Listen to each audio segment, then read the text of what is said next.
하나님 말씀 함께 보시겠습니다. 욥기 5장 6절부터 21절 말씀입니다. 욥기 5장 6절부터 21절 말씀 제가 읽어드리겠습니다. 재난은 티끌에서 일어나는 것이 아니며 고생은 흙에서 나는 것이 아니니라. 사람은 고생을 위하여 났으니 불꽃이 위로 날아가는 것 같으니라. 나라면 하나님을 찾겠고 내 일을 하나님께 의탁하리라. 하나님은 헤아릴 수 없이 큰 일을 행하시며 기이한 일을 셀 수 없이 행하시나니 비를 땅에 내리시고 물을 밭에 보내시며 낮은 자를 높이 드시고 애국하는 자를 일으키사 구원에 이르게 하시느니라. 하나님은 교활한 자의 계교를 꺾으사 그들의 손이 성공하지 못하게 하시며 지혜로운 자가 자기의 계략에 빠지게 하시며 간교한 자의 계략을 무너뜨리시므로 그들은 낮에도 어둠을 만나고 대낮에도 더듬기를 밤과 같이 하느니라. 하나님은 가난한 자를 강한 자의 칼과 그 입에서 또한 그들의 손에서 구출하여 주시나니 그러므로 가난한 자가 희망이 있고 악행이 스스로 입을 다무느니라. 볼지어다 하나님께 징계받는 자에게는 복이 있나니 그런즉 너는 전능자의 징계를 업신여기지 말지니라.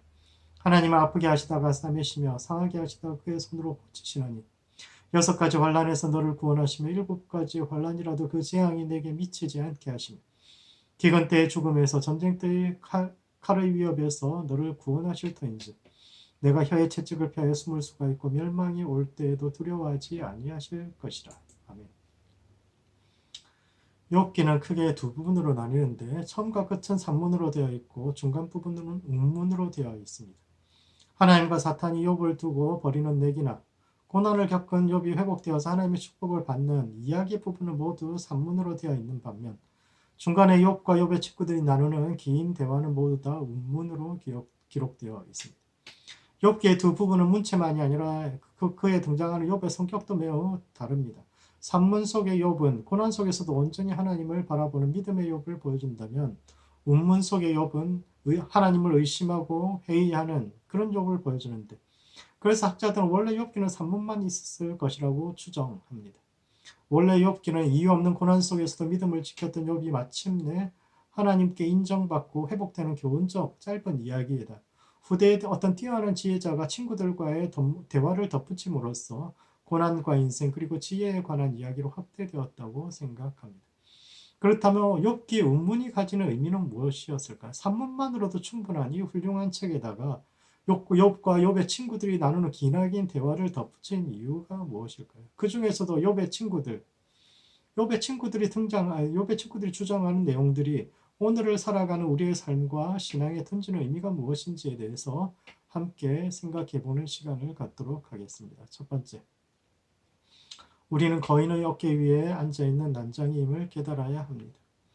엘리바스는 세 친구 중에서 가장 연장자요. 그래서 가장 먼저 이야기를 시작하는 사람인데 그의 견해는 재난은 티끌에서 일어나는 것이 아니며 고생은 흙에서 나오는 것이 아니다 라는 말로 요약할 수 있는데 이는 첫 번째, 의심하고 회의하는 것이야말로 참된 신앙의 길일 수 있습니다. 욥기는 산문 부분만 있으면 완벽한 책입니다. 하늘 궁전에서 천상의 존재들끼리 벌이는 내기가 이 땅에 어떤 영향을 미치는가와 같은 아주 흥미로운 요소들, 성경의 다른 책에는 등장하지 않는 아주 흥미로운 요소들도 등장하고 욥이 모든 시련을 이기고 마침내 2배의 축복을 받는다는 점에서 교훈적인 요소도 충분합니다. 만약 운문 부분이 없었더라면 욥은 완벽한 믿음의 모델이 되었을 겁니다. 성경 전체를 통틀어서 예수님 제외하고는 아마 가장 완벽한 믿음의 모델이 되었을 겁니다. 그는 하나님을 저주하고 죽으라는 아내의 말에 대해서 내가 하나님으로부터 좋은 것을 받았으니까 나쁜 것도 고난도 감사히 받아야 하지 않겠느냐 이렇게 답을 하죠. 우리가 알몸으로 이 땅에 왔으니 알몸으로 돌아갈 것이다 라는 고백을 할 정도로 완벽한 성자의 모습을 보여줍니다. 그러나 이런 산문 속의 모습과는 다르게 운문 속에서는 정반대의 모습을 보여주죠. 산문 속의 욥은 일말의 의혹도 없이 하나님을 전적으로 신뢰하고 쫓아가는 모습을 보여주는 반면 운문 속의 욥은 하나님을 의심하고 회의하는 그런 모습을 보여주는데 왜 욥기의 저자는 끊임없이 고뇌하고 흔들리는 길고 긴 운문 부분을 덧붙였을까요? 욥기의 장르가 지혜서라는 점을 염두에 둔다면 이는 욥기가 전하는 지혜와 믿음이 어떤 것인지를 이야기하는데 믿음이라는 것은 성찰하는 겁니다. 흔히 믿음의 반대말을 불신앙이라고 이야기하고 의심과 회의를 불신앙과 동일시합니다. 믿는다는 것은 한치 의심도 없이 앞으로 달려가는 맹목적인 믿음 그런 것을 뜻한다고 생각하지만 욥기는 그런 생각에 대해서 이의를 제기합니다. 오늘날 교회가 겪는 위기의 본질은 앞으로 달려가는 맹목적인 순종의 태도가 사라졌기 때문이 아니라 오히려 성찰과 반성 없이 맹목적인 긍정의 신앙 그것만을 추구하기 때문에 발생하고 있습니다. 과거 교회가 이 땅의 소수자였을 때 받았던 고난의 기억 속에서 울타리 안에 있는 사람과 바깥에 있는 사람들을 나누고 그 바깥쪽에 있는 사람들을 우리가 사랑하고 품어야 할 대상이 아니라 우리와는 다른 생각을 가지고 우리를 핍박하는 자들로 규정하고 있습니다. 목사는 하나님의 사자여 그의 말에 순종할 것을 강요하면서 하나님께 바쳐야 할 충성을 교회와 사람에게 향하게 했으며 그래야 시대에 뒤떨어진 과거의 기준에 매여 성과 속의 이원론 속에서 우리 자신의 잘못에 대해서 눈을 감으면서 세상의 잘못에 대해서는 가차없이 목소리를 높이고 있는 이 이중적인 태도 때문입니다. 이러한 세상 속에서 욥기는 대안으로서 성찰과 생각의 중요성을 강조하고 있습니다. 이 시대에 필요한 신앙은 더 이상 맹목적인 전진, 앞만 보고 무조건적인 순종을 하면서 달려가는 태도가 아니라 오히려 한 걸음 뒤로 물러서서 우리가 서 있는 위치를 깊이 성찰하고 우리가 생각하고 있는 것이 무엇인지에 대해서 회의하는 태도가 필요하다는 겁니다. 두 번째, 그래서 욥기는 우리가 너무 당연하게 생각하는 것들을 다시 한번 생각하게 합니다. 엘리바스는 재난은 티끌에서부터 일어나지 않는다고 주장하는데 이는 원인 없는 결과가 없다는 겁니다. 모든 문제는 원인이 있기 때문에 결과가 있습니다. 언덕 위에 가만히 서 있던 차가 아무 이유 없이 굴러가겠습니까? 만약 그런 일이 일어난다면 그것은 브레이크가 풀렸거나 차가 구르지 않도록 받쳐놨던 돌을 뺐거나 아니면 누군가 그 안에 들어가서 운전했기 때문일 겁니다. 때로 우리가 그 원인을 그런 어떤 사건이 일어났는데 그 원인을 우리가 알 수 없을 수는 있지만 원인 없는 결과가 있을 수는 없는데 그렇다면 엘리바스의 생각은 어디가 잘못된 걸까요?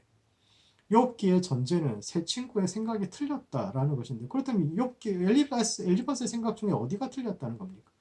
물리적인 세계에서는 원인과 결과가 있지만 영적인 세계에서는 인과의 법칙이 통하지 않는다는 걸까요? 그렇지 않습니다. 엘리바스의 말은 그 자체로는 옳습니다. 그러나 모든 경우에 맞는 것은 아니고 특히 욥의 경우에는 더 그러합니다. 욥기는 욥의 친구들이 3번씩 말하고 욥이 그에 대해 응답하는 형식으로 이루어져 있는데 욥은 처음부터 끝까지 자신의 무죄를 주장합니다.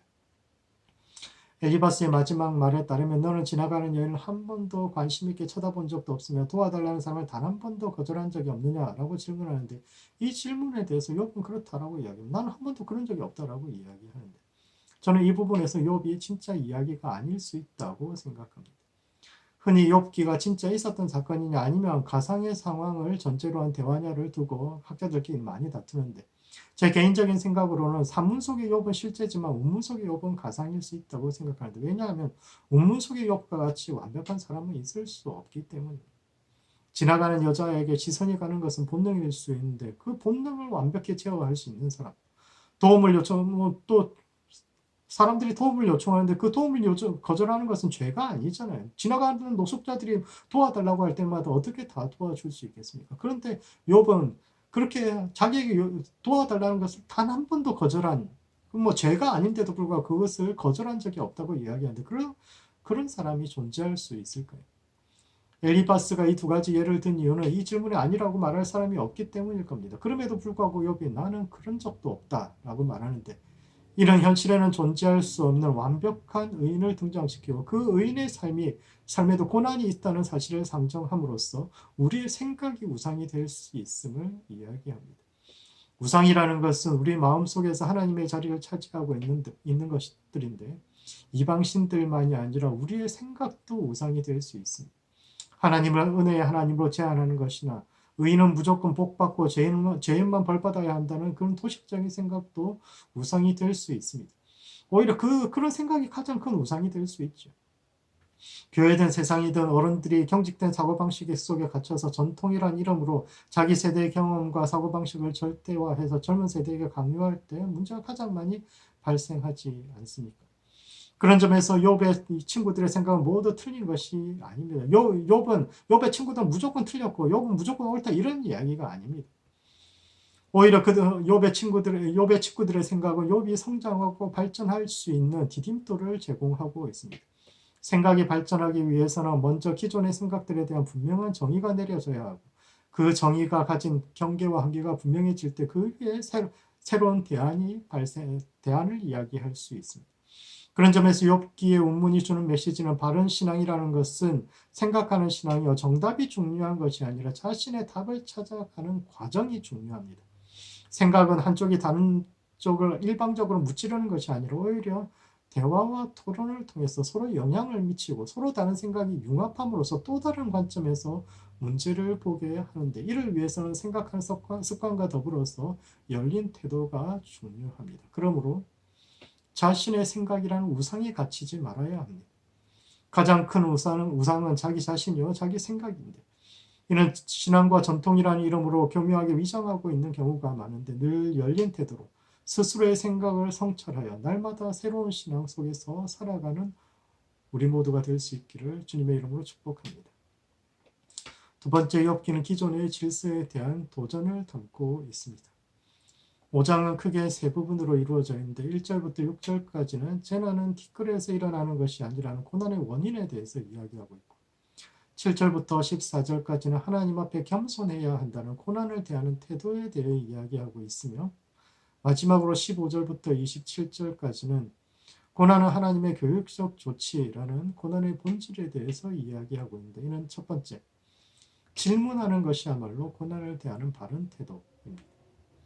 엘리바스의 두 번째 명제는 회개야말로 고난을 대하는 인간들의 바른 자세라고 이야기하지만 욥기는 이를 인정하지 않습니다.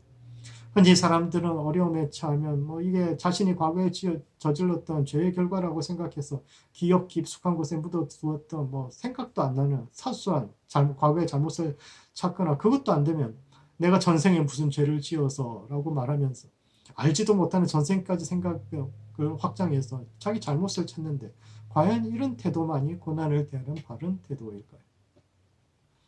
욥기는 후기지예요. 후기지에는 패러디의 성격을 가지고 있는데 수동적으로 하나님의 처분을 기다리면서 본인도 알지 못하는 숨겨진 죄들을 찾아서 머리에 죄를 뒤집어 쓰는 것만이 바른 태도라고 생각하지 않고 오히려 그런 생각들이 잘못되었을 수 있다고 공격합니다. 예로부터 종교 권력자들은 사람들의 양심을 자극하여 회개를 촉구해 왔는데 문제는 회개를 요구하는 대상이 어려움과 고통 가운데 있는 사람들만을 향해 왔다는 것입니다. 욥기는 고난 가운데 있는 이들만 이런 질문을 받아야 하는가라는 질문을 던지고 있습니다. 왜 욥의 친구들은 질문하는 자리, 심판하는 자리에 앉아있고 고난당하는 욥은 심판받는 자리에 앉아있어야 할까요? 가난하다는 것이 고난 가운데 있다는 것이 누군가의 판단을 받고 이유 없는 의심을 받고 심판받아야 하는 자리에 있어야 하는 이유가 될 수 있습니까? 누가 우리에게 그들을 판단할 권리를 주었습니까? 욥기는 후기지에 속하는데 후기지에는 예언자들의 영향을 받았고 예언자들은 하나님으로부터 버림받은 이들이 가난하고 고통 가운데 있는 자들이 아니라 오히려 이 땅에서 힘과 권세를 누리고 있는 그런 사람들이야말로 하나님께 버림받은 하나님과 반대편에 있는 자들이요. 자신의 힘을 과신하고 교만한 이들을 향해서 회개를 촉구하는 내용을 가지고 있습니다. 예언자들은 우상화된 그 시대의 믿음에 대해서 전쟁을 선포했던 사람들을 욥기는 그 예언 정신의 연장선 속에서 고난받는 욥에게만 회개를 촉구하는 것이 과연 옳은 것인가를 질문하면서 나아가서 무엇이 하나님의 축복이요 저주인지에 대한 근본적인 의문을 제기하는 책입니다. 운문 속의 욥은 끊임없이 하나님께 질문하는데 욥의 친구들은 그런 질문 자체가 마치 하나님에 대한 도전이요 그분의 공의를 부정하는 것이라고 생각해서 하나님 편에 서서 분노하면서 욥을 대적하는데 이것은 지금도 마찬가지입니다. 지금도 많은 사람들은 하나님이 자신을 위해서 싸우는 이들을 그런 사람들을 사랑해 주실 것이라고 생각해서 이 시대에도 하나님을 지키기 위한 성전을 수행하는 21세기의 십자군이 되어서 하나님에 대한 조금의 불만이나 의문 제기도 용납하지 않으면서 그런 사람들을 침묵시키는 것이야말로 하나님을 위해 일하는 것이라고 생각하는데 과연 그럴까요? 산문만으로도 충분한 욥기에 고뇌하는 운문을 더한 이유는 진정으로 하나님을 위하는 길이 하나님께서 원하시는 길이 어떤 것인가를 질문하는 겁니다. 우리는 하나님을 위해서 싸우는 것이 아니라 오히려 하나님을 향해 질문하는 자리에 서 있어야 합니다.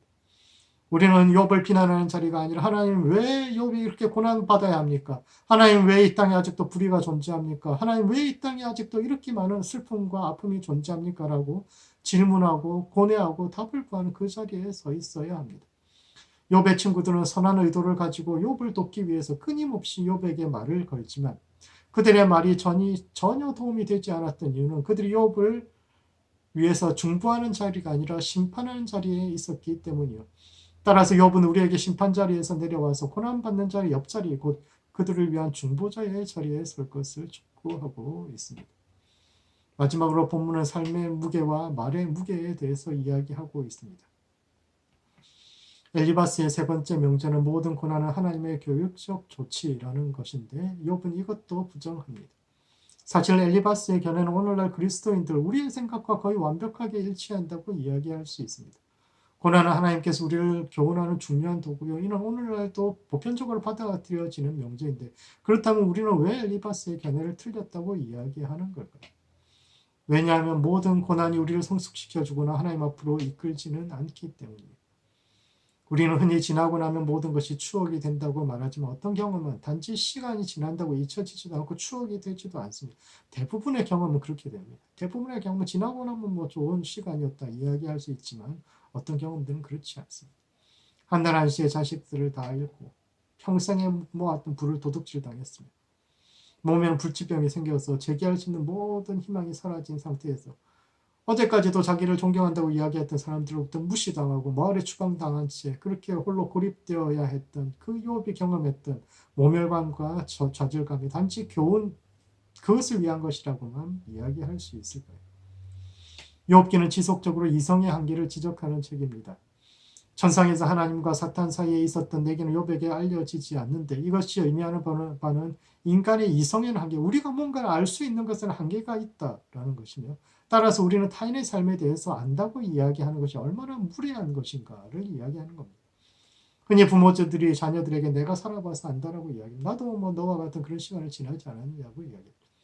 기성세대가 젊은 세대에게 너는 늙어봤냐? 나는 젊어봤다라고 이야기하면서 마치가 우리가 모든 것을 아는 것처럼 그들이 가진 문제에 대한 답을 우리가 가지고 있는 것처럼 이야기하는데 이것은 매우 오만한 태도일 수 있습니다.